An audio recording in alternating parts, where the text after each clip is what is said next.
10 రూపాయలు తీసుకొని మీరు చెప్పండి. డబ్బులు కొట్టింది ఎంకొట్టినా అని నేను తీసుకుంటున్నా. సరిపోతాయి.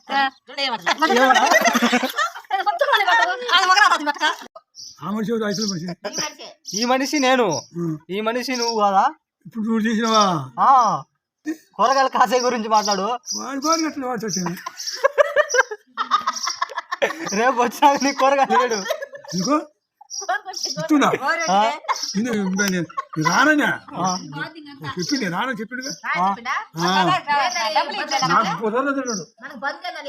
మీరు మీ బజార్లో చేసుకునేదేమో అలాగా పావు కేజీ అట్లా నాకు కుదరదు. చక్కగా పోయి ఆడ అమ్ముకుంటారట జాతకల బజారు.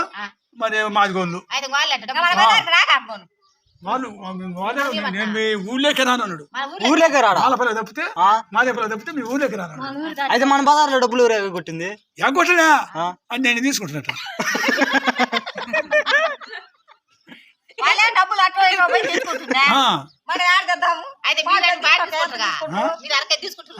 తీసుకో 10 రూపాయలు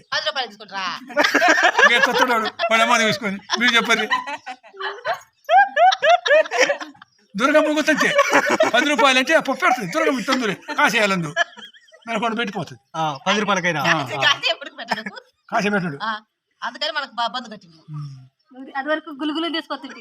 అది వరకు ఇట్టుంటే టమాటా కట్టా ఆడ లఘు పోతాయేమో లఘుతాడు ఇస్తుండు. ఇప్పుడేమో ఆడపిల్లమా ఏమిస్తాడు? ఒక కాయ ఏమంటాడు. ఇలా బదానం ఏమని నేను చూసినామా నలుగురు ముగ్గురిని. 2 అయ్యా టమాటాలు వేయనుండు వాటి బదులు అదే టమాటాలు వేసుకునేది. ఏమవుతాడు అంత కాదు గులుగులు మరి బజార్లో మా కాశీ నేను తీసుకొస్తున్నా.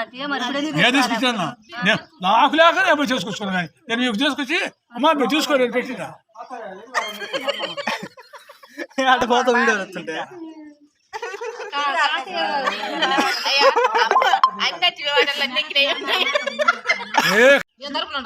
అమ్మ ఆమె తీసుకుంటున్నా. ఆమె అమ్మటి ఉంటుందా 2 సరిపోతాయి.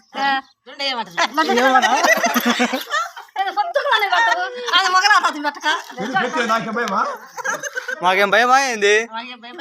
మేము బ్రహ్మాండంగా దిగుతాం.